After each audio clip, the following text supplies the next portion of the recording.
Hello दोस्तों, नमस्कार। स्वागत है आप सभी का आपके अपने YouTube channel target with MG Sharma में। तो दोस्तों, आज के सेशन में हम लेकर उपस्थित हैं रुक्मणी पब्लिकेशन द्वारा प्रकाशित टेस्ट सीरीज 10। तो चलिए इस टेस्ट सीरीज को शुरू करते हैं, जिसमें आज का हमारा पहला प्रश्न है। तो ये है दोस्तों, रहस्यवाद सिद्धांत है तो लोकायत धर्म का है, शैव धर्म का है, जैन धर्म का है या वैष्णव धर्म का है? तो इसका सही उत्तर हो जाएगा ये दोस्तों जैन धर्म का है, जो कि ऑप्शन सी के साथ है। चलिए नेक्स्ट देखते हैं 2 नंबर क्वेश्चन। तो मौर्य काल का मानक सिक्का क्या था? कृष्णन था, तिष्क था, मासक था या पर्ण था? तो इसका सही उत्तर हो जाएगा वो ऑप्शन डी हो जाएगा, पर्ण। चलिए आगे बढ़ते हैं। नेक्स्ट प्रश्न हमारा है प्रश्न संख्या 3। चित्तौड़गढ़ दुर्ग में विजय स्तंभ को किसने बनवाया था? तो ये राणा हमीरदेव ने बनवाया था, या राणा सांगा ने बनवाया था, या राणा कुंभा ने बनवाया था दोस्तों, या राणा रतन सिंह ने बनवाया था? तो इसका सही उत्तर हो जाएगा राणा कुंभा ने बनवाया था इसको। चित्तौड़ के दुर्ग विजय स्तंभ को राणा कुंभा ने बनवाया था। चलिए आगे बढ़ते हैं और नेक्स्ट क्वेश्चन देखते हैं। तो नेक्स्ट क्वेश्चन हमारा है क्वेश्चन नंबर 4। बंगाल, बिहार और उड़ीसा की दीवानी अंग्रेजों को दिए जाने का फरमान 12 अगस्त 1765 को किसने जारी किया? तो ये दोस्तों जारी किया था, ये शाह आलम सेकंड ने जारी किया था। किसने जारी किया था? ये ऑप्शन ये है, शाह आलम सेकंड ने जारी किया था। चलिए नेक्स्ट देखते हैं। तो नेक्स्ट क्वेश्चन हमारा है 5वां नंबर। 5वां नंबर देख लेते हैं। तो यह है, विशाख दत्त के मुद्रा राक्षस में वर्णित रामचंद्र श्री यानी चंद्र श्री के रूप में किस राजा की पहचान की गई है? क्या अशोक महान को की गई है, चंद्रगुप्त को की गई है, बिंदुसार को की गई है, या इनमें से कोई नहीं? तो इसका सही जवाब हो जाएगा दोस्तों, वो हो जाएगा चंद्रगुप्त। अर्थात विशाख दत्त के मुद्रा राक्षस में वर्णित जो नाम चंद्रश्री के रूप में किया गया है, पहचान की गई है, वो चंद्रगुप्त को की गई है। चलिए इसी क्रम में आगे बढ़ते हैं। तो नेक्स्ट हमारा प्रश्न संख्या 6। प्रश्न संख्या 6 की बात करते हैं। तो काकोरी ट्रेन कांड 1925 में और यहाँ भरना है के द्वारा आयोजित की गई थी। तो किसके द्वारा आयोजित की गई थी दोस्तों? तो वो आयोजित की गई थी हिंदुस्तान रिपब्लिकन एसोसिएशन के द्वारा। हिंदुस्तान रिपब्लिकन एसोसिएशन के द्वारा शुरू की गई थी, जिसका शॉर्ट नेम था HRA यानी हिंदुस्तान रिपब्लिकन एसोसिएशन। चलिए आगे बढ़ते हैं। नेक्स्ट प्रश्न हमारा है प्रश्न संख्या 7। प्रश्न संख्या 7 की बात की जाए तो लंदन में द्वितीय गोलमेज सम्मेलन का आयोजन केंद्र था व्हाइट हाउस में था, या 10 डाइनिंग स्ट्रीट में था, या बर्मिंघम पैलेस में था, या सेंट जेम्स पैलेस में था? तो इसका सही जवाब दोस्तों हो जाएगा, वो था option D, Saint James Palace में था। ऑप्शन डी इसका सही उत्तर होगा। चलिए आगे बढ़ते हैं। तो दोस्तों नेक्स्ट क्वेश्चन हमारा है क्वेश्चन नंबर 8। चलिए क्वेश्चन नंबर 8 देखते हैं।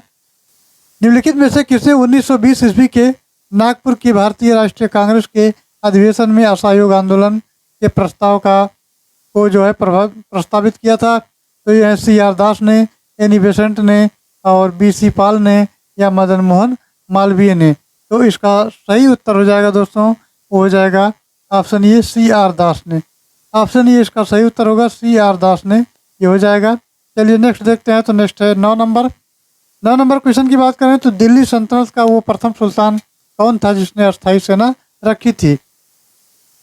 तो क्या वो इल्तुतमिश था, बलबन था, अलाउद्दीन खिलजी था, या मोहम्मद बिन तुगलक था? तो वो जो शासक था दोस्तों वो था अलाउद्दीन खिलजी। ऑप्शन सी इसका सही जवाब होगा, अलाउद्दीन खिलजी। चलिए नेक्स्ट देखते हैं। तो नेक्स्ट हमारा है इंडिपेंडेंस नामक समाचार पत्र का प्रकाशन प्रारंभ किया था। तो किसने किया था? पंडित जवाहरलाल नेहरू, पंडित मोतीलाल नेहरू, शिव प्रसाद गुप्त और मदन मोहन मालवीय। तो दोस्तों किसने किया था? तो वो किया था पंडित मोतीलाल नेहरू ने किया था। तो इसका बी राइट आंसर होगा। चलिए आगे बढ़ते हैं। नेक्स्ट हमारा है 11 नंबर। अब 11 नंबर की बात की जाए तो निम्नलिखित में से किसको भारत का पारिस्थितिक तप्त स्थल कहा जाता है? पश्चिमी घाट, पूर्वी घाट, पश्चिम हिमालय और पूर्वी हिमालय? तो इसका सही उत्तर हमको छांटना है। तो ये जो हो जाएगा पश्चिमी घाट को जो है भारत का पारिस्थितिक तप्त स्थल कहा जाता है। पश्चिमी घाट राइट आंसर होगा। चलिए आगे बढ़ते हैं। नेक्स्ट हमारा 12 नंबर। 12 नंबर क्वेश्चन की यदि बात की जाए तो एक देशांतर की जो सर्वाधिक दूरी कहाँ पर होगी? तो 45 अक्षांश पर होगी, मकर रेखा पर होगी, विषुवत रेखा पर होगी, या कर्क रेखा पर होगी? तो इसका सही जवाब हो जाएगा दोस्तों, ये हो जाएगा वो विषुवत रेखा पर होगी। सी इसका राइट आंसर होगा। चलिए आगे बढ़ते हैं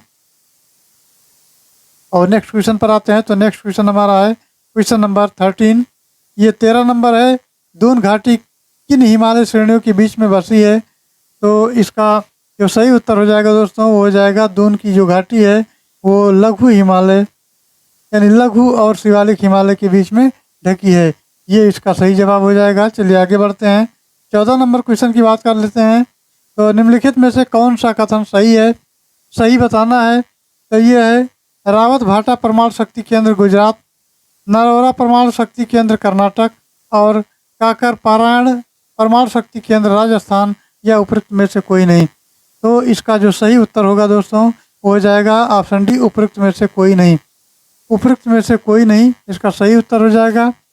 तो चलिए इस प्रश्न को थोड़ा डिटेल से देख लेते हैं, क्योंकि इसमें जो है सारी चीज़ें समाहित की गई हैं और सारी चीज़ें गलत भी हैं। तो पहला आता है, एक तो ये देख लेते हैं कि जो रावत भाटा परमाणु केंद्र है वो राजस्थान में है। तो ये गुजरात की जगह पर राजस्थान हो जाएगा, राजस्थान हो जाएगा। उसी प्रकार दोस्तों नरौरा परमाणु केंद्र जो है तो नरौरा ये हो जाएगा उत्तर प्रदेश, उत्तर प्रदेश हो जाएगा। और काकरापारा जो है परमाणु शक्ति केंद्र राजस्थान लिखा गया है तो ये हो जाएगा गुजरात में, ये गुजरात में हो जाएगा। ये रहे इसके सही वर्ड। और नेक्स्ट है ट्राम्बे परमाणु शक्ति केंद्र। तो ट्राम्बे जो है शक्ति परमाणु केंद्र है वो दोस्तों है महाराष्ट्र में। तो ओवरऑल देखा जाए तो हमारा ये कोई भी सही नहीं है। तो इसका जो ऑप्शन होगा वो डी ऑप्शन होगा, इनमें से कोई नहीं। चलिए आगे बढ़ते हैं। नेक्स्ट हमारा है प्रश्न संख्या 15। प्रश्न संख्या 15 की अगर बात करते हैं दोस्तों तो इसमें दिया गया है, ये सूची दी गई है। सूची फर्स्ट को राष्ट्रीय राजमार्ग हैं और सूची सेकंड से जुड़ने वाले नगर हैं, इनको मिलाना है। तो चलिए मिलान कर लेते हैं। तो NH3 का जो मिलान करेंगे वो थर्ड से करेंगे, यानी आगरा टू मुंबई है। NH3 जो है आगरा मुंबई है। और NH4 की बात करें दोस्तों तो वो है चेन्नई और थाने यानी मुंबई के बीच में है। और NH11 की बात करें तो ये आता है दूसरे में आगरा और बीकानेर। और NH24 की बात करें तो दिल्ली और लखनऊ है। अब इसका मिलान कर लेते हैं। तो सबसे पहले इसको लिखें A, B, C और D लिखेंगे। तो A का हमारा जाएगा 3 पे, ये 3 हो गया। B का जाएगा 4 पे और दोस्तों C का जाएगा दूसरे पे और D का जाएगा पहले पे, यानी 34 और 21। तो सबसे पहले 3 होगा तो 3 देख लेते हैं। तो 3 दिया है, A वाले में दिया है और C वाले में दिया है। तो सबसे पहले यहाँ लिखते हैं, C को देखते हैं। तो ये जो है पहला से पता नहीं चल पा रहा है। तो फिर देखते हैं नेक्स्ट हमारा क्या है। नेक्स्ट रहता है कि B वाला 4 पे है, तो B जो है 4 है, अर्थात ये वाला। अब यहाँ से क्लियर हो गया कि ये C ऑप्शन हमारा राइट आंसर हो जाएगा। C ऑप्शन राइट आंसर होगा। चलिए आगे बढ़ते हैं। नेक्स्ट प्रश्न है दोस्तों 16 नंबर। 16 नंबर की यदि बात की जाए तो संघीय बजट में प्राथमिक जो घाटा होता है शब्द का क्या है? तो वो क्या है? उसका नाम होता है राजकोषीय घाटा, यानी ब्याज भुगतान होता है। B ऑप्शन इसका सही उत्तर होगा। चलिए आगे बढ़ते हैं। नेक्स्ट हमारा क्वेश्चन नंबर 17। तो बैंकों को अपनी तरल संपत्तियां में कुल जमा के बीच में निश्चित अनुपात बनाए रखने की आवश्यकता होती है। और ये अनुपात जो है क्या कहलाता है? तो दोस्तों ये अनुपात जो कहलाता है वो कहलाता है सर्वाधिक तरल निधि अनुपात, यानी SLR कहलाता है। सर्वाधिक तरल निधि अनुपात SLR कहलाता है। ये इसका B ऑप्शन सही होगा। चलिए आगे बढ़ते हैं। नेक्स्ट प्रश्न हमारा है 18 नंबर। 18 नंबर क्वेश्चन की बात करते हैं। तो निम्नलिखित में से कौन सा भारत के सभी ATM को जोड़ता है? तो क्या वो भारतीय बैंक एसोसिएशन है, या राष्ट्रीय जल पूर्ति निक्षेप लिमिटेड, नेशनल सिक्योरिटीज लिमिटेड है, या भारतीय राष्ट्रीय भुगतान निगम है, या भारतीय रिजर्व बैंक है? तो इसका सही उत्तर हो जाएगा दोस्तों वो हो जाएगा ऑप्शन C, भारतीय राष्ट्रीय भुगतान निगम, यानी NPCI है। NPCI इसका राइट आंसर होगा। चलिए आगे बढ़ते हैं। नेक्स्ट हमारा 19 नंबर। दोस्तों 19 नंबर कहता है कि भारत में राष्ट्रीय और प्रति व्यक्ति आय पर रिपोर्ट देने के निम्नलिखित में से कौन जिम्मेदार है? तो क्या नीति आयोग जिम्मेदार है? क्या नीति आयोग जिम्मेदार है? मानव संसाधन विकास मंत्रालय जिम्मेदार है? गृह मंत्रालय जिम्मेदार है? या सांख्यिकी और कार्यान्वयन मंत्रालय है? तो इसका सही उत्तर हो जाएगा दोस्तों, हो जाएगा ऑप्शन डी, सांख्यिकी और कार्यान्वयन मंत्रालय इसका सही उत्तर हो जाएगा, जो कि डी ऑप्शन दिया गया है। चलिए आगे बढ़ते हैं। नेक्स्ट प्रश्न हमारा है, तो दोस्तों नेक्स्ट प्रश्न की बात करें तो नेक्स्ट हमारा है 20 नंबर। 1991 की नई आर्थिक नीति प्रमुख विशेषता रही है? ये उदारीकरण की नीति है और अधिक बाजार अभिमुखीकरण है, या निजी क्षेत्र का विस्तार है, या उपरोक्त में से सभी है? तो इसका सही उत्तर जो हो जाएगा ये दोस्तों आपका उदारीकरण भी होगा, अधिक बाजार अभिमुखीकरण भी होगा, निजी क्षेत्र का विस्तार भी होगा, अर्थात डी ऑप्शन इसका राइट आंसर हो जाएगा, क्योंकि उपरोक्त सभी दिया गया है। तो डी ऑप्शन इसका राइट हो जाएगा। चलिए आगे बढ़ते हैं। नेक्स्ट हमारा 21 नंबर। 21 नंबर की यदि बात करते हैं तो कैबिनेट का तात्पर्य क्या है? तो शासन के सभी मंत्रीगण हैं, कैबिनेट स्तर के मंत्री हैं, अपने सचिवों के साथ कैबिनेट स्तर के मंत्री हैं, या राज्य मंत्रीगण है? तो इसका सही उत्तर हो जाएगा वो दोस्तों हो जाएगा ऑप्शन बी, कैबिनेट स्तर के मंत्री हैं, कैबिनेट स्तर के मंत्री हैं। चलिए आगे बढ़ते हैं। नेक्स्ट हमारा है 22 नंबर। 22 नंबर की बात करते हैं तो भारतीय संविधान का सबसे बड़ा एकाकी स्रोत क्या है? ब्रिटिश संविधान है, अमेरिका का बिल ऑफ राइट्स है, गवर्नमेंट ऑफ इंडिया एक्ट 1919 है, और गवर्नमेंट ऑफ इंडिया का एक्ट 1935 है। तो मित्रों इसका सही जवाब जो हो जाएगा वो हो जाएगा option D, government of India act 1935 है। ये जो है सही उत्तर हो जाएगा, गवर्नमेंट ऑफ इंडिया एक्ट 1935। चलिए नेक्स्ट देखते हैं, तो 23 नंबर देखते हैं। ये दोस्तों दिया है संविधान के किस अनुच्छेद में संहिताबद्ध है कि मंत्रिपरिषद लोकसभा के प्रति सामूहिक रूप से उत्तरदायी होगी? तो अनुच्छेद की बात करते हैं तो दोस्तों सी वाला ऑप्शन सही होगा, जो कि अनुच्छेद 75(3) के अंतर्गत दिया गया है। चलिए आगे बढ़ते हैं। नेक्स्ट प्रश्न हमारा है 24 की बात कर लेते हैं दोस्तों। तो 24 नंबर क्वेश्चन है, राज्य के कार्यपालिका शक्ति का प्रधान कौन होता है? उपराष्ट्रपति, राज्यपाल, मुख्यमंत्री और विधानसभा का जो अध्यक्ष होता है। तो इसका जो सही उत्तर होगा वो राज्य के स्तर में ये राज्यपाल होगा, राज्य के श्रेणी में राज्यपाल होगा। चलिए आगे बढ़ते हैं। नेक्स्ट हमारा है 25। तो 225 नंबर क्वेश्चन कहता है, जिला परिषद का सचिव होता है? तो जिला विकास प्राधिकारी होता है, यानी जिला विकास पदाधिकारी होता है, जिला अधिकारी होता है, प्रखंड विकास पदाधिकारी होता है, या अनुमंडलीय पदाधिकारी होता है? तो इसका सही उत्तर चला जाएगा वो ऑप्शन ए के साथ जाएगा, जिला विकास प्राधिकारी होते हैं, जिला विकास पदाधिकारी इसका राइट आंसर होगा। चलिए आगे बढ़ते हैं। 26 नंबर देखते हैं। तो 26 नंबर दोस्तों ये कहता है, निम्नलिखित रोगों में से कौन एक वायरस द्वारा होता है?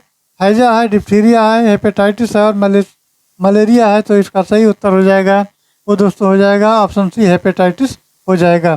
चलिए आगे बढ़ते हैं। 27 नंबर क्वेश्चन है। तो 27 नंबर कहता है, क्षितिज के निकट सूर्य एवं चंद्रमा दीर्घवृत्ताकार में प्रतीत होते हैं। तो ये क्या है? यह अपवर्तन के कारण है, और व्यतिकरण घटना के कारण है, या एक प्रकाशिक भ्रम के कारण है, या उनकी वास्तविक आकृति के कारण है? तो इसका सही जवाब चला जाएगा जो ऑप्शन ए के साथ जाएगा, अपवर्तन के कारण ऐसा होता है। चलिए नेक्स्ट देखते हैं। तो नेक्स्ट हमारा है 28 नंबर। 28 नंबर की यदि बात करते हैं दोस्तों, तो निम्नलिखित में से कौन अधिक प्रचंड जलन पैदा करता है? तो उबलता हुआ पानी है, भाप है, गर्म हवा है, या सूर्य की किरणें हैं? तो इसका जो प्रचंड जलन पैदा करता है वो भाप होता है। क्या होता है दोस्तों? वो होता है भाप। चलिए आगे बढ़ते हैं। इसी क्रम में 29 नंबर क्वेश्चन देखते हैं। तो 29 नंबर क्वेश्चन कहता है, स्टील की कठोरता प्रदान करने के लिए बढ़ाई जाती है कार्बन की मात्रा, मैग्नीज की मात्रा, और सिलिकॉन की मात्रा, या क्रोमियम की मात्रा? तो इसका सही जवाब हो जाएगा वो हो जाएगा कार्बन की मात्रा, ऑप्शन ये हो जाएगा कार्बन की मात्रा। चलिए आगे बढ़ते हैं। नेक्स्ट हमारा है 30 नंबर। तो दोस्तों 30 नंबर की यदि बात की जाए तो कौन सा युग्म सम्मिलित नहीं है? तो ये राइसोबार है जो दाब है, और ये आइसोसाइट है जो वर्षा है, और ये आइसोहेलाइड है जो बर्फबारी है, और ये आइसोबाथ है गहराई है। तो इसका सही जवाब जो आएगा वो ऑप्शन सी होगा, इसको आइसोहेलोलाइन बर्फबारी इसका सही जवाब होगा। चलिए आगे बढ़ते हैं। नेक्स्ट क्वेश्चन हमारा 31 नंबर। तो दोस्तों 31 नंबर देखते हैं और इसको हल कर लेते हैं क्योंकि ये कैलकुलेटिव है और मैथ से रिलेटेड है। तो सबसे पहले तो यहाँ करेंगे, ये 4 का 4 और 5/4 हो गया, ये 5/4 हो गया, ये 4 ऊपर चला आया, 5 नीचे हो गया। अब ये 5 3 15 और 4 19/5 हो गया, 19/5 तो 5 यहाँ चला आया, ये हो गया दोस्तों 19। अब 19 दूना 38 होता है, 38 और 5 43 हो जाएगा और 43/5 हो जाएगा, ये 43/19 हो जाएगा। 1 मिनट, हाँ ये 43/19 हो जाएगा, तो ये 19 ऊपर चला जाएगा, 19 ऊपर चला जाएगा तो हो जाएगा 19/43। और 19/43 जो है ऑप्शन किस में दिया गया है, तो ऑप्शन डी में दिया गया है 19/43, ये इसका सही उत्तर हो जाएगा। तो चलिए दोस्तों नेक्स्ट क्वेश्चन देखते हैं। तो नेक्स्ट क्वेश्चन हमारा है क्वेश्चन नंबर 32। 32 नंबर ये कहता है कि किसी नगर की जो जनसंख्या है वो 1996 में 10% की वृद्धि थी, अर्थात ये अगर 100 था तो 100 से 110 हो गया था। और फिर दूसरे कंडीशन में कहता है कि 1997 में जो प्राकृतिक आपदाएं आई उसके कारण 5% की कमी आ गई। तो अगर 100 था तो 100 में जब 5% की कमी हो जाएगी तो वो 95 हो जाएगा। इतना बात तो समझ में आ रहा होगा। तो चलिए इसको हटा करके फिर से इसको हल कर लेते हैं। चलिए देखते हैं। तो दोस्तों ये है, तो सबसे पहले तो इसको मान लेते हैं कि 1996 में है, 1996 के आरंभ में जो नगर की जनसंख्या थी वो x थी, और इसी क्रम में 1997 में जो अंत में है वो y है। इतना बात समझ में आ रहा होगा। तो y बराबर लिख सकते हैं x × 1 + 10/100। इतना बात समझ में आ रहा होगा। चलिए फिर दूसरे में लिखते हैं 1 - 5/100, क्योंकि यहाँ वृद्धि हो रही है तो यहाँ प्लस लग रहा है, 10% की वृद्धि हो रही है और यहाँ कमी हो रही है। अब चलिए इसको थोड़ा और विस्तार कर लेते हैं। तो दोस्तों 100 का 100 और 10 110 हो जाएगा, 110/100 हो जाएगा और गुणे इधर हो जाएगा। ये 100 में से जब 5 है 95 हो जाएगा, बटा 100 हो जाएगा। इतना बात तो समझ में आ रहा होगा। चलिए अब इसी पोर्शन को थोड़ा मिटा देते हैं यहाँ। चलिए इसको मिटा लेते हैं, उसके बाद ध्यान लिखते हैं। चलिए इसको मिटा लेते हैं, उसके बाद लिखना प्रारंभ करते हैं। तो ये मिट गया। चलिए तो दोस्तों ये है, इसको हल कर लेते हैं। तो 1 0 से 1 0 काट दिए, तो यहाँ 1 0 से 1 0 ये कट गया और ये बचा x गुणे 11/10। और दोस्तों ये जो बचा ये 5 से काट देते हैं, तो 5 दूनी 10, 5 दूनी 10 और 1 0 हो गया यानी 20 हो गया। और 5 का 5 और 5 9 45 यानी 19/20 हो गया। ये 19/20 हो गया। तो x गुणे 11/10 गुणे 19/20, तो इसको जब ओवरऑल हल कर लेंगे तो ये x हो जाएगा x गुणे 11/10 और गुणे 19/20 हो जाएगा। अब इसमें लिख लेते हैं x गुणे यानी x/y बराबर लिख लेते हैं।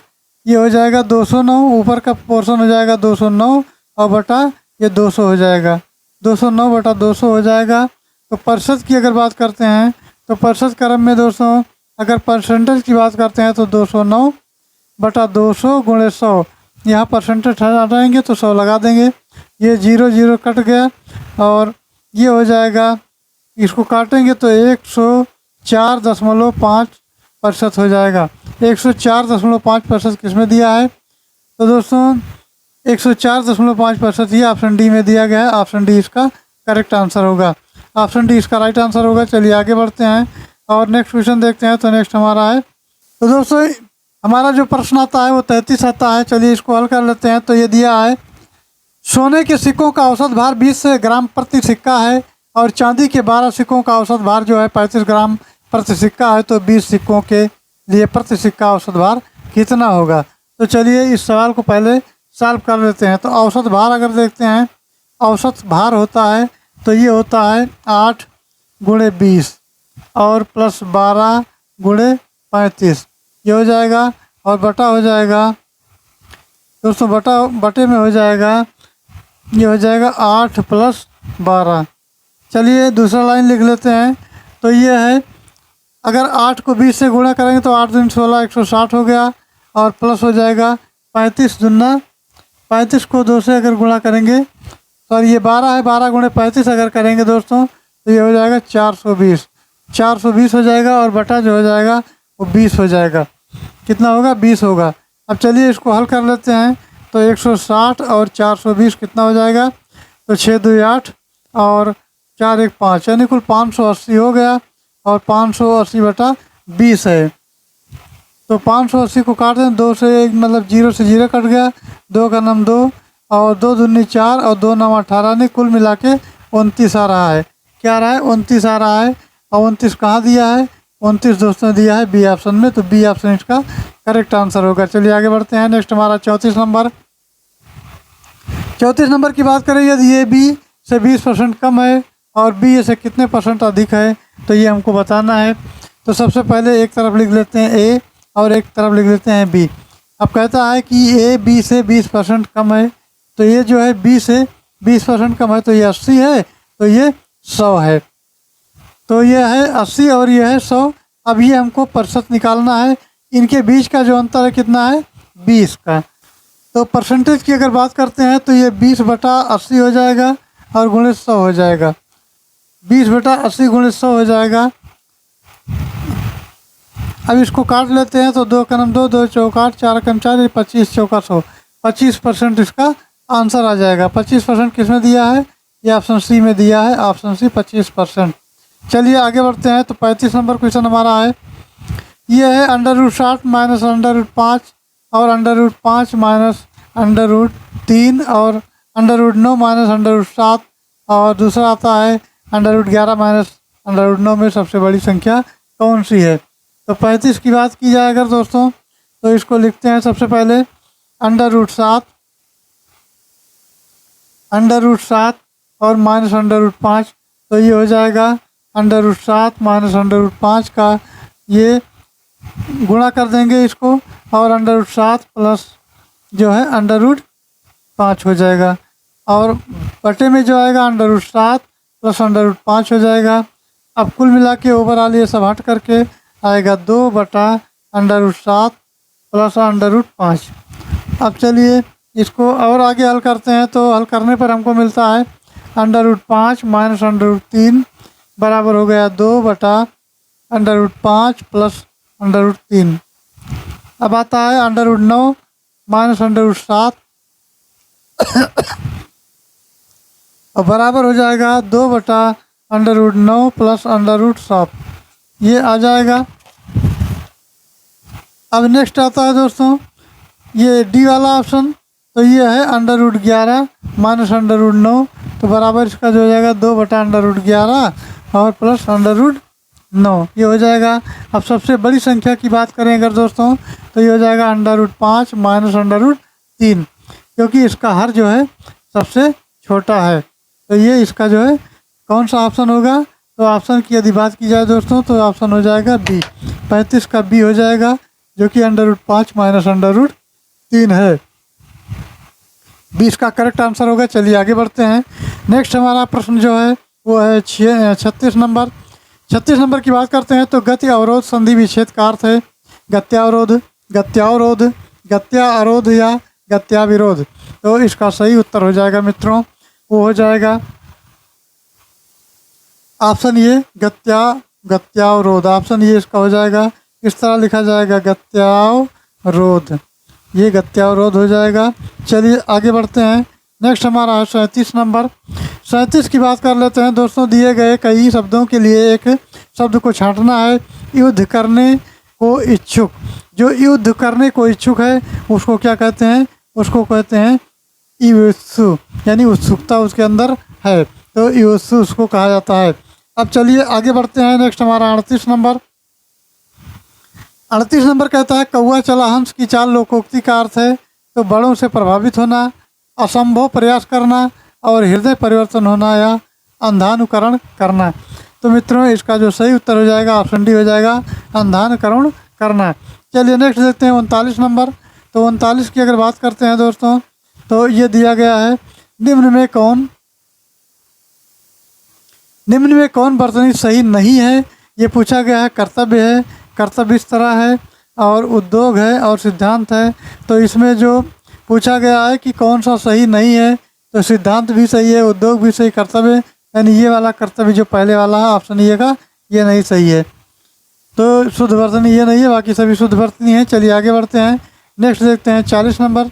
40 नंबर की यदि बात की जाए दोस्तों, तो यह है निम्नलिखित में से कौन सा शब्द हिंदी शब्दकोश में सबसे पहले शब्द आएगा। तो ऋग्वेद है, ऋज जो है ऋण है, तो ऋग्वेद इसका सही उत्तर हो जाएगा, क्योंकि ये बहुत ही पुराना वेद है। और चलिए आगे बढ़ते हैं, नेक्स्ट है हमारा इंग्लिश पोर्शन। तो चलिए इसको पैसेज को पहले देख लेते हैं। तो पैसेज की दोस्तों बात की जाए तो इसमें है for the past several years scientist have issued ominous bearing about the future of the Earth's climate. Predications of the dynamic global change airing from the conducted during of the industrial byproducts into the atmosphere and forest loss of massive scale can be longer to be ignored.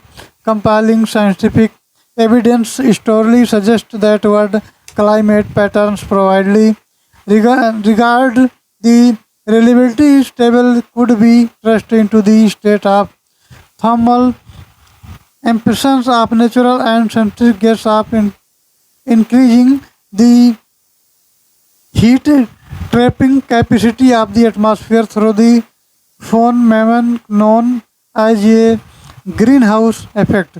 The projected impact of the worldwide climate disruption dwarfs many of the environmental problems of the past. चलिए आगे बढ़ते हैं और next के उत्तर देते हैं। तो 41 number question कहता है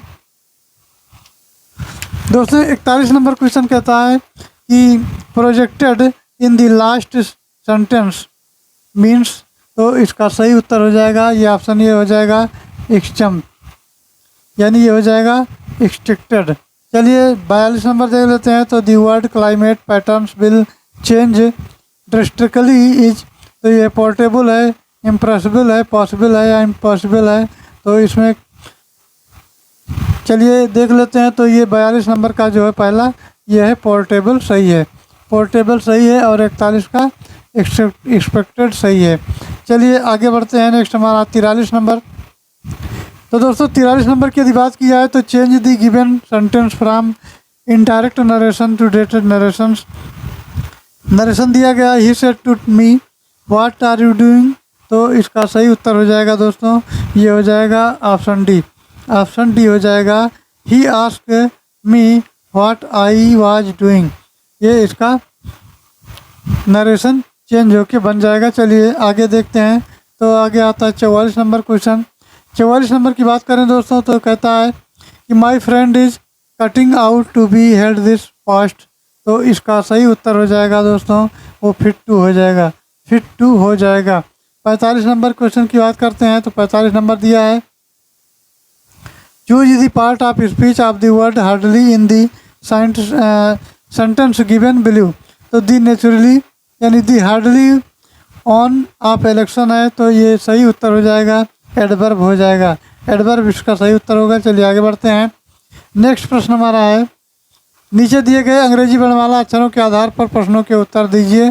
तो वर्णमाला को सबसे पहले देख लेते हैं। तो इसमें कहा है वर्णमाला के अक्षरों के आधार पर प्रश्नों के उत्तर देने हैं। ये निम्नलिखित श्रृंखला बाएं से 15वें स्थान और 10वें अक्षर पर कौन सा होगा।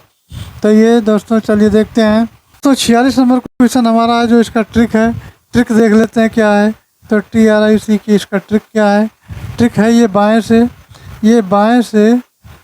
से बराबर हो जाएगा, ये बाएं हो जाएगा और माइनस बाएं हो जाएगा। तो ये दोस्तों बाएं से अगर देखा जाए तो ये हो जाएगा 15 माइनस 10 बराबर ये पाँचवा आ गया। और बाएं से जो पाँचवा अक्षर है वो यही है। तो बाएं से अगर देखा जाए पाँचवा आया है तो 1 2 3 4 और 5 यानी ई हो जाएगा, ई इसका सही उत्तर हो जाएगा। तो ई इसका जो है सही उत्तर हो जाएगा। तो ई वाले ये इसमें ये में दिया गया है तो ये इसको सही कर लेते हैं। चलिए आगे बढ़ते हैं और नेक्स्ट क्वेश्चन देखते हैं। तो नेक्स्ट हमारा 47 नंबर।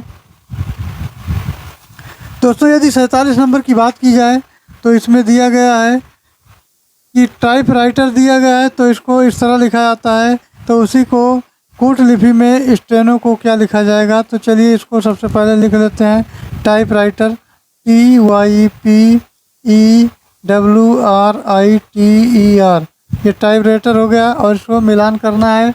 तो चलिए इसको देख लेते हैं। तो 47 नंबर दोस्तों ये हमारा है।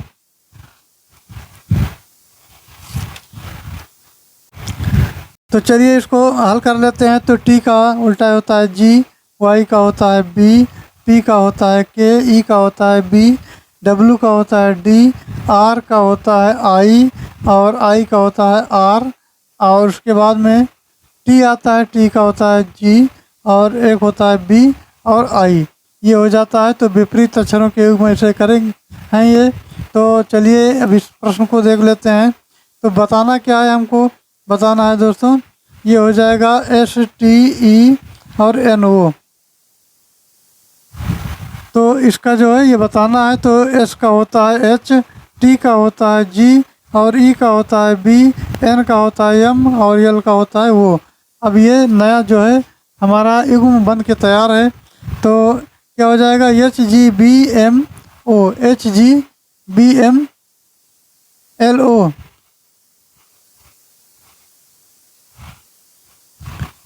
तो दोस्तों इसका सही जवाब हो जाएगा, ये हो जाएगा HGBML, ऑप्शन बी सही जवाब होगा। चलिए आगे बढ़ते हैं, 48 नंबर देखते हैं। तो 48 नंबर क्वेश्चन कहता है दोस्तों,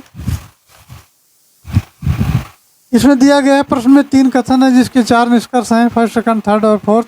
दिए गए कथन में सर्वोक्ता तथ्यों के मेल न रखते हुए आपको उन्हें सत्य समझना है और निष्कर्षों को पढ़ें और निर्णय कीजिए कि दिए गए निष्कर्ष में कौन सा निष्कर्ष तर्कसंगत के रूप में निकलता है। अब इसमें आता है, कुछ फलें फूल हैं, तो कुछ जो इसे फल बना लेते हैं, तो ये फल हो गया, और कुछ जो है इसमें फूल हैं, ये हो गया। फिर दूसरा कहता है,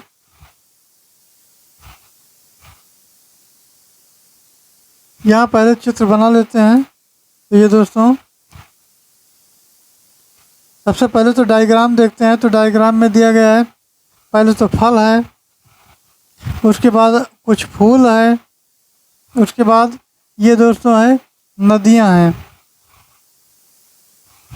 तो निष्कर्ष के रूप में अगर देखते हैं तो कुछ जो है फलें नदियां हैं, कुछ नदियां नाव हैं, कुछ नदियां फूल हैं और कुछ फूल फल हैं।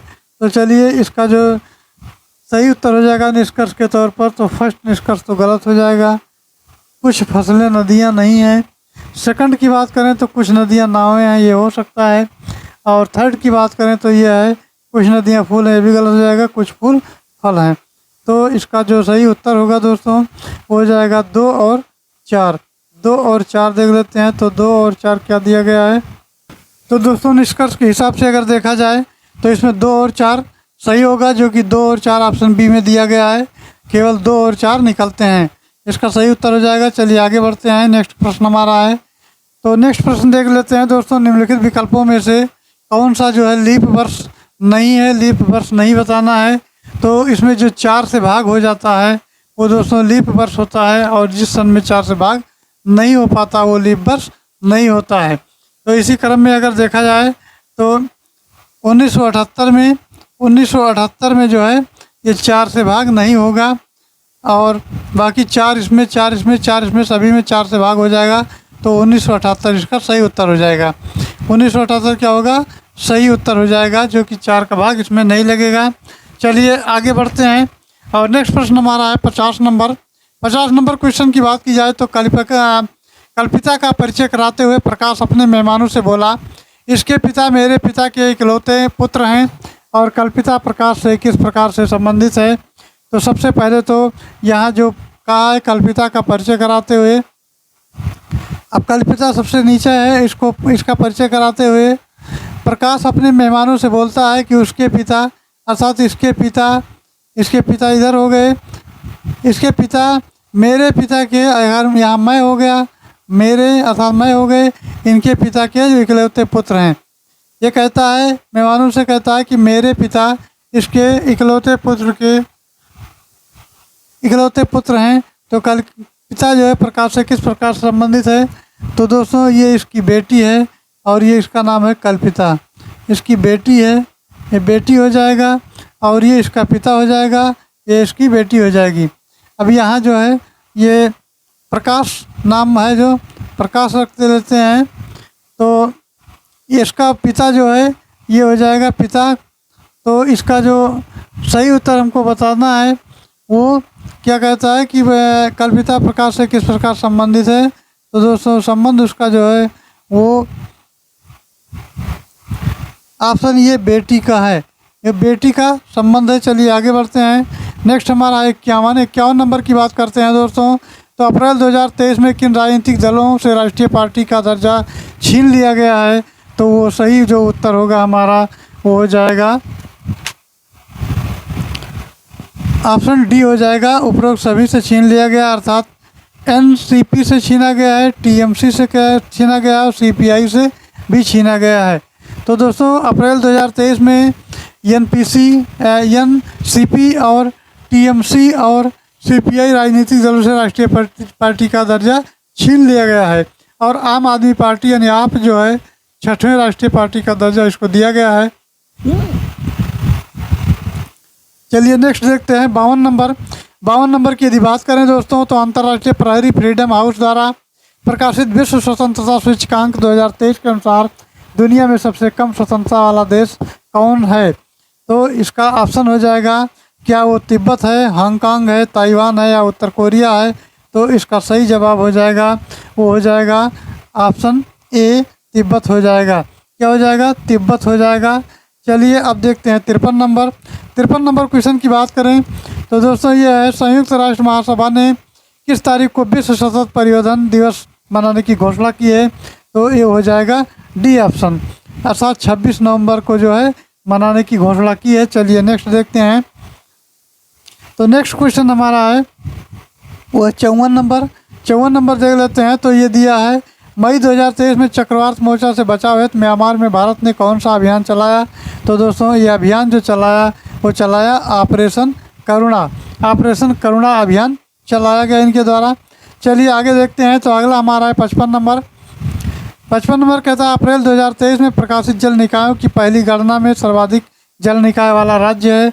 तो कौन सा है। तो पश्चिम बंगाल है। क्या है, पश्चिम बंगाल है। चलिए 6वां नंबर देखते हैं, यानी 56 नंबर क्वेश्चन देखते हैं दोस्तों। तो ये है, दुनिया के सबसे लंबे रिवर क्रूज MV गंगा विलास का उद्घाटन कहाँ किया गया है। तो वो किया गया है दोस्तों वाराणसी में। कहाँ किया गया है, वाराणसी में किया गया है। चलिए अब आगे बढ़ते हैं। तो अगला क्वेश्चन हमारा है, ये है, पेप्सिको इंडिया में किसे अपना ब्रांड एम्बेसडर बनाया है। तो दोस्तों ब्रांड एम्बेसडर की बात करें तो रणवीर सिंह को बनाया है। और चलिए आगे बढ़ते हैं। तो ये 58 नंबर क्वेश्चन है, मई 2023 में भारत रत्न अम्बेडकर अवार्ड से किसे सम्मानित किया गया।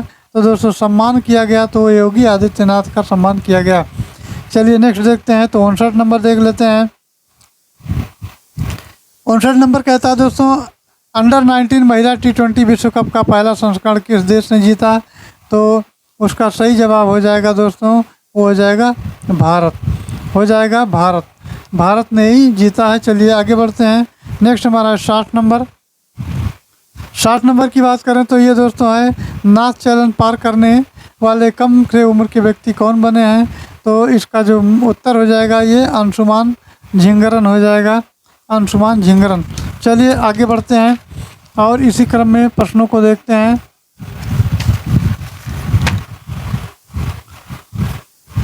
तो हमारा नेक्स्ट क्वेश्चन जो है दोस्तों वो है 61 नंबर की यदि बात करते हैं तो 61 नंबर चल के देखते हैं।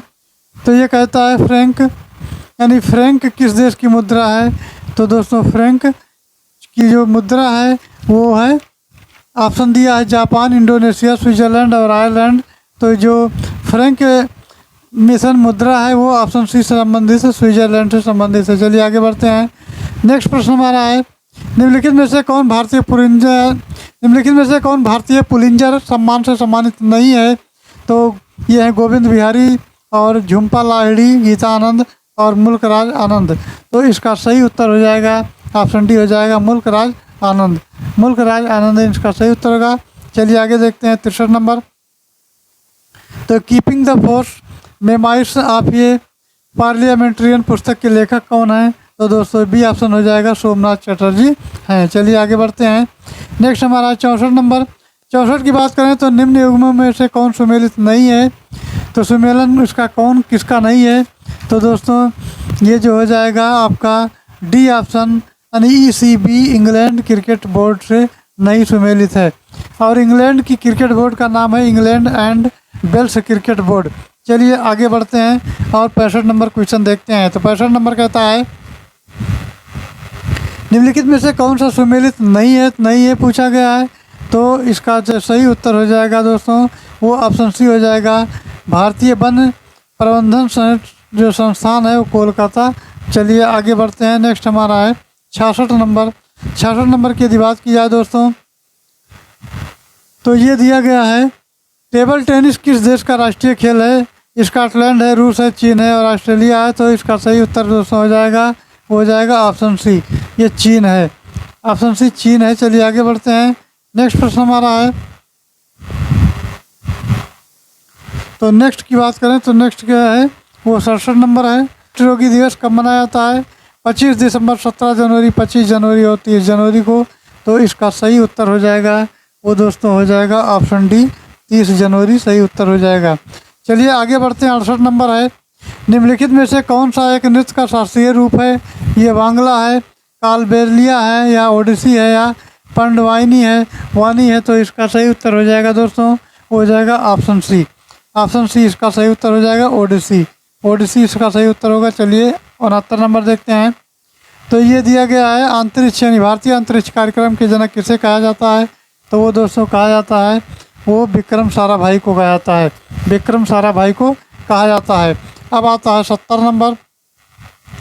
तो 70 नंबर गए, देश भर में फांसी का फंदा सिर्फ बनाया जाता है तिहाड़ जेल में, मंडला जेल में, बक्सर जेल में या नरवदा जेल में। तो इसका सही उत्तर हो जाएगा दोस्तों ये हो जाएगा ऑप्शन सी, बक्सर जेल हो जाएगा, बक्सर जेल इसका सही उत्तर हो जाएगा।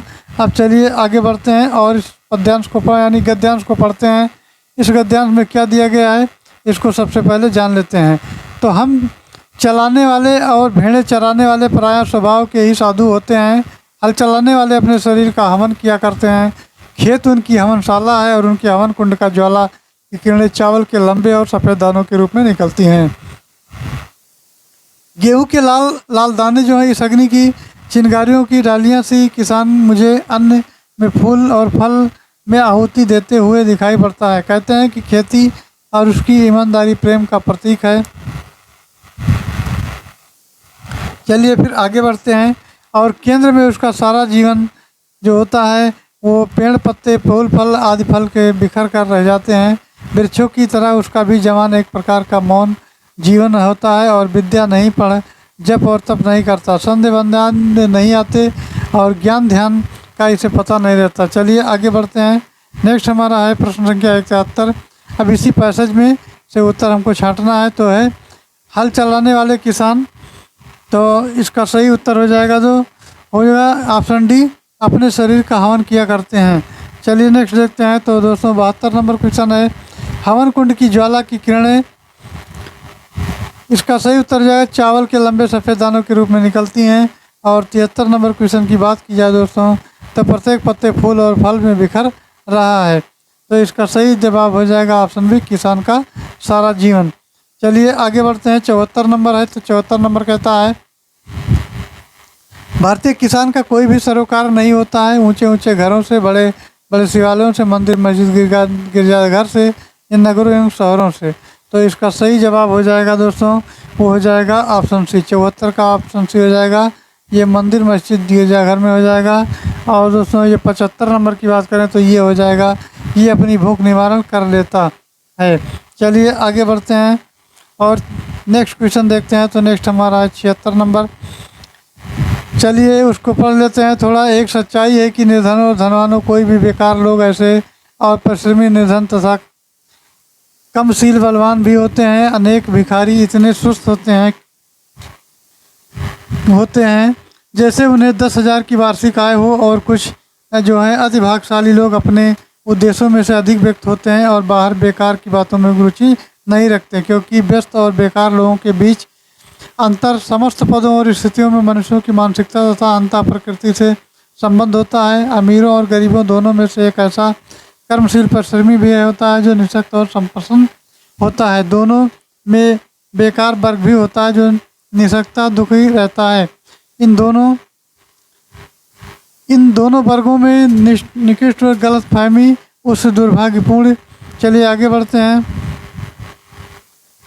ये पैसेज काफ़ी बड़ा है। तो अतः तथ्य उत्पन्न होती हैं जब एक वर्ग में बुद्धिमान लोग आदतवश दूसरे वर्ग के मूर्खों के बारे में सोचने लगते हैं, तो यदि भगवान लोग अपने ही वर्ग में धनवान लोगों को निगरानी करें और उन्हें फटकारें और उनमें सब ठीक चलता रहेगा, और यदि व्यस्त निर्भर जीवन निर्धनों के ध्यान दें तो उन्हें बुरा भला कहें तो उनसे सब ठीक ही चलता है। तो ये रहे दोस्तों इसके जो पैराग्राफ, और पैराग्राफ के आधार पर प्रश्न के उत्तर दे लेते हैं। तो 76 नंबर दिया गया है। तो ये है, परिश्रमी धनवान व्यक्ति भिखारी से चिढ़ता है क्योंकि वो शिक्षावृत्ति में कोई अन्य काम करने का प्रयास नहीं करता। शिक्षावृत्ति समाज के लिए अभिशाप है। कुछ भिखारी और अपराधी प्रवृत्तियाँ हैं और भिखारी मानसिक वातावरण को दूषित करने में लगे हैं। तो चलिए इसका देखते हैं। 76 नंबर का जो क्वेश्चन है वो ये है, ये भी जो है भिक्षावृत्ति के अलावा कोई अन्य कारण प्रयास नहीं करता है। चलिए आगे बढ़ते हैं और नेक्स्ट क्वेश्चन देखते हैं। तो नेक्स्ट 77 नंबर क्वेश्चन की बात की जाए दोस्तों, तो यह है, मेहनती निर्धन मनुष्य को किस बात की चोट पहुंचती है? तो इसका सही उत्तर हो जाएगा ऑप्शन बी, धनवान के भोग विलास को देखकर। चलिए आगे बढ़ते हैं। नेक्स्ट हमारा है ये 78 नंबर है। अब दोस्तों 78 नंबर की अगर बात करते हैं तो ये है, धनवानों और निर्धनों दोनों वर्ग के लोग वर्ग होते हैं। तो 78 का जो राइट आंसर हो जाएगा वो ऑप्शन डी हो जाएगा, कर्मठ परिश्रमी और बेकार वर्ग हो जाएगा। चलिए अब देखते हैं नेक्स्ट हमारा 79 नंबर। तो 79 नंबर कहता है दोस्तों, धनवान और निर्धन मध्य गलतफहमी उत्पन्न होने के मुख्य कारण जो है ये है, जब एक वर्ग के बुद्धिमान लोग दूसरे वर्ग के मूर्खों के बारे में सोचने लगते हैं, या ऑप्शन दिया है जब मूर्ख लोग विद्वानों की निंदा करने लगते हैं, या धनवान व्यक्ति कम मजदूरी देकर अधिक काम लेना चाहता है, या धनी व्यक्ति निर्धनों को रोजगार देने का प्रयास करता है। तो मित्रों इसका सही जवाब हो जाएगा ऑप्शन ये हो जाएगा, जब एक वर्ग दूसरे बुद्धिमान लोग और दूसरे वर्ग के मूर्खों के बारे में सोचने लगते हैं। चलिए आगे बढ़ते हैं और नेक्स्ट हमारा है दोस्तों वो है 79, 80 नंबर आता है। तो 80 नंबर की बात कर लेते हैं। तो व्यस्त शब्द का जो प्रयुक्त विलम्ब है वो कौन सा है? तो इसका सही जवाब हो जाएगा दोस्तों वो ऑप्शन सी हो जाएगा, ये अव्यस्त, यानी व्यक्त का अव्यक्त हो जाएगा। तो दोस्तों ये रहे हमारे आज के 80 प्रश्न।